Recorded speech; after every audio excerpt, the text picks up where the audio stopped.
Jaden. And I'm Ava, and we are so excited about this month's theme, remote controls. The choice is yours. What? Our theme is about remote controls. That's a weird theme, but I've got a lot of remote controls.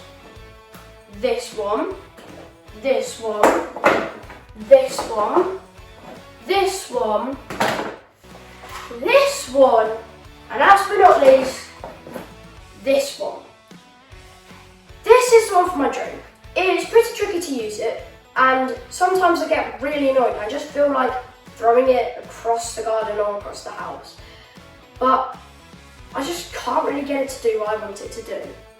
Kaden, stop. That's kind of what we're talking about. The choice is yours to have self-control. Self-control is choosing to do what you should do, even when you don't want to. Oh, I see. So self-control is not throwing my remote control as far away as possible just because I'm annoyed. Yeah, that's right. It says in the Bible, 2 Peter 1 verse 3, God's power has given us everything we need to live a godly life. So God helps us to have the self-control to do what's right, even when we don't feel like it. We used to sing a song about that. The fruit of the Spirit is love, joy, peace, patience, kindness, goodness. The fruit of the Spirit is faithfulness, gentleness and self-control. I remember that, Kaden. It's so true. When God's Spirit lives in us, He helps us to have all of those things. Let's join Jacob now to learn more about self-control.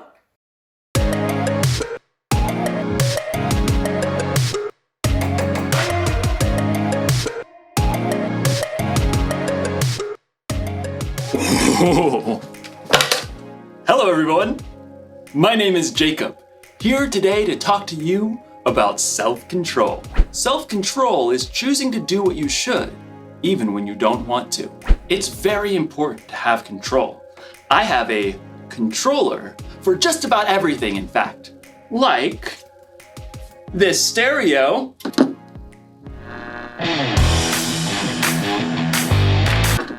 Thanks, stereo. Or this fan. I've even got a remote for my blender. And of course, everyone's favorite remote control, the TV remote. Whoa, where is the TV remote? This is its spot. This is its home. It's where it lives. Where are you, little TV remote? TV remote! TV, TV, TV, TV. No, little guy, where are you? TV! This makes me so mad. I bought the remote caddy so that I could house my remotes. And when someone takes the remotes away and doesn't put it back, I get real angry. I ask you, why have a remote caddy if you're not gonna caddy the remotes?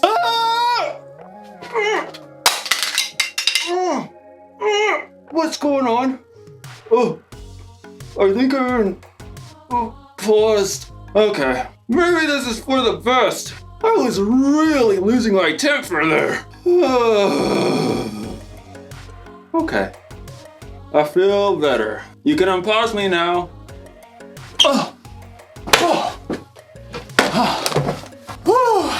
That was a close one. Anger can really take over if you let it.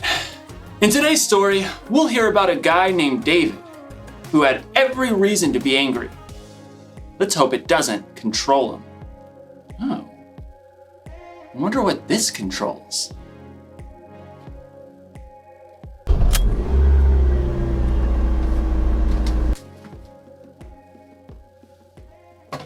I don't even own a car. The Bible. It's 66 books of history, stories, letters, and poetry that fit together to form God's one big story. The epic adventure of how He created us and loves us so much that He made a way to rescue us. As we travel through the Bible, from Genesis to Revelation, we discover people who met God and found their lives changed forever. Now, for an amazing story. Inspired by the book of 1 Samuel, chapter 24. David had been chosen by God as Israel's next king, but for a while, Saul was still king. David served King Saul and won many battles for him. The people loved David. Hey, David, you're so fine, you blow our mind. Hey, David! Hey, David! Saul, however, was deeply jealous of David. In fact, he even tried to kill him. David escaped into the wilderness, where around 400 men came to join him. People who were in trouble or owed money. A merry band of misfits.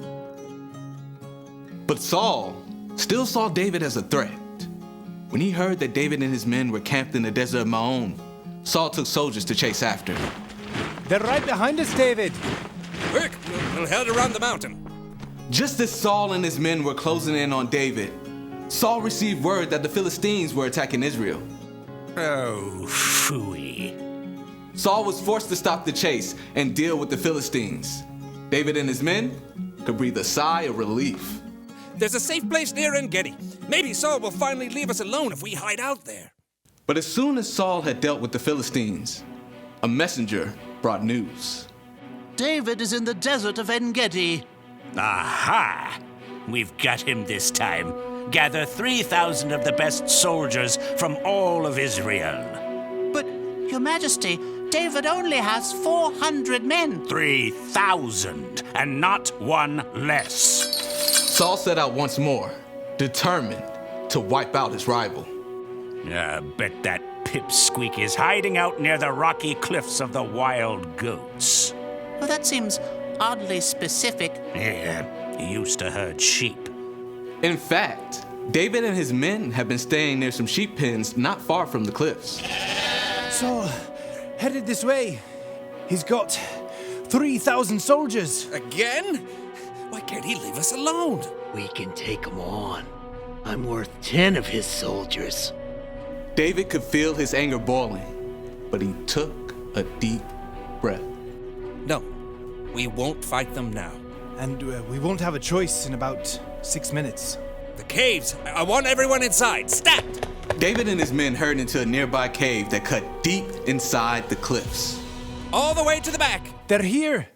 Outside, near the sheep pens, Saul had called a halt. Take a break, men. At that moment, Saul found himself in need of a royal outhouse. I require a royal outhouse. I believe there's a cave over there, Your Majesty. I suppose it'll do. Saul entered the cave.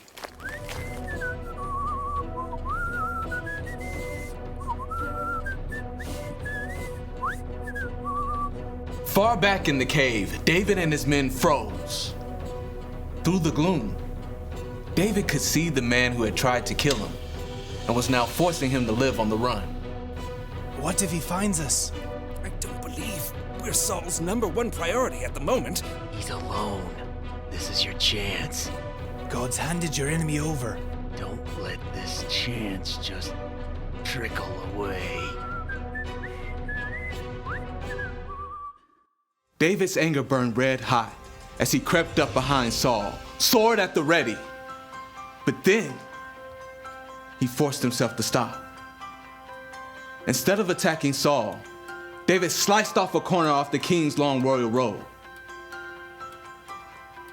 Saul left the cave with no idea that David was still inside. Time to move out, men. This is the day we take out that whippersnapper David.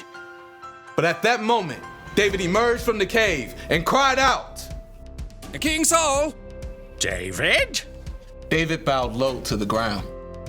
Why do you listen when men say David is trying to harm you? This day you have seen with your own eyes how the Lord handed you over to me in the cave. Some of my men begged me to kill you, but I didn't. I said, he is the Lord's anointed king. Saul could only stare in shock as David held the piece of fabric he cut from Saul's robe. Look at this. I cut off the corner of your robe, but I did not kill you. Yet you are hunting me down to kill me. May the Lord show that I'm not guilty of doing anything wrong. May he save me from you. The truth cut Saul to the heart, and he began to weep. Oh, you are a better person than I am. You have treated me well, but I've treated you badly. May the Lord reward you. I know for sure that you will be king. Now, promise me that you won't kill my family or wipe out my name from my family line. David looked his enemy straight in the eye. I promise. Then Saul and his men returned home, and David and his band of misfits returned to their usual hiding place.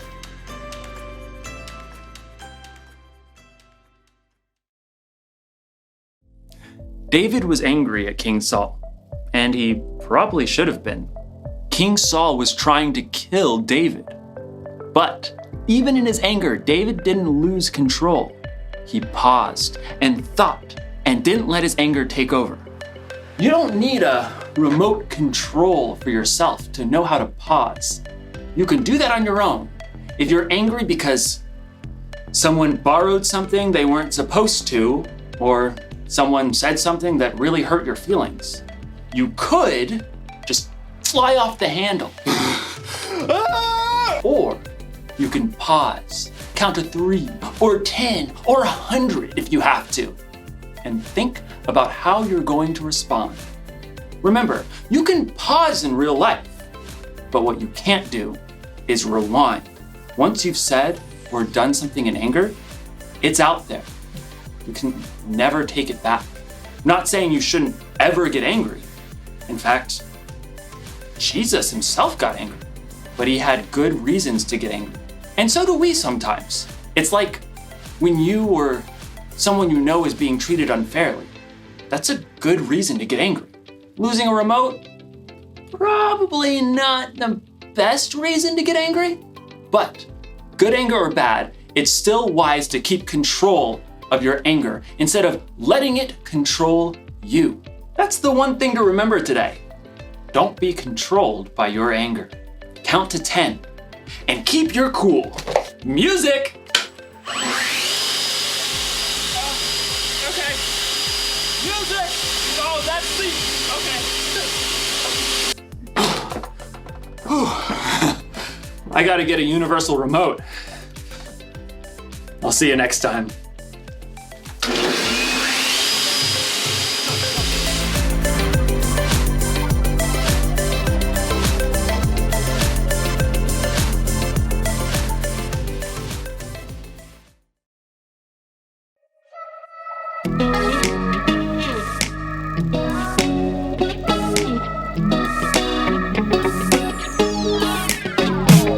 Whenever I'm in need and I'm looking for help, God, you're always there for me. Wherever you lead me, I can follow you. God, you're always there for me.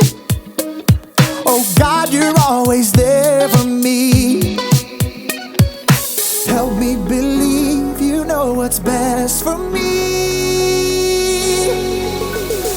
I feel it in my soul when you are in control. I got one life to live and I wanna live it your way. Oh yeah, I do what I should do when you help me choose. I got one life to live and I wanna live it your way. Oh yeah, I got one life to live and I wanna live it your way.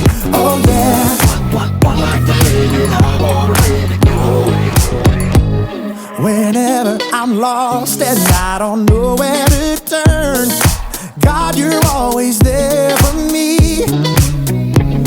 Wherever I go, you're always by my side. God, you're always there for me. Oh, God, you're always there for me. Yes, you are, yeah. So help me believe you know what's best for me. In my soul, when you are in control, I got one life to live and I wanna live it your way.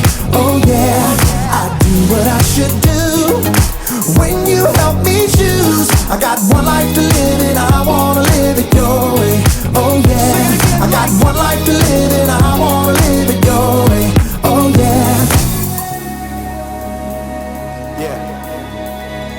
God, help us to be more like you. Because your way is the best way. I feel it in my soul when you are in control. I got one life to live and I wanna live it your way. Oh yeah, I do what I should do when you help me choose. I got one life to live and I wanna live it your way. Oh yeah, I feel it in my soul when you are in control. I got one life to live and I wanna live it your way. Oh yeah, I do what I should do when you help me choose. I got one life to live and I wanna live it your way. Oh yeah, I got one life to live and I wanna live it your way. Oh yeah. What an awesome session today. I love the story and the song. I'm probably going to watch it again this week. Maybe you'd like to do the same. Yeah, I'd love to do that with you, Caden. And we'll see you guys again next week, either online from 9:30am or on site at the Free Chat Tool in Letchworth from 10:20am. But until then, remember you guys, you were born to shine. Bye!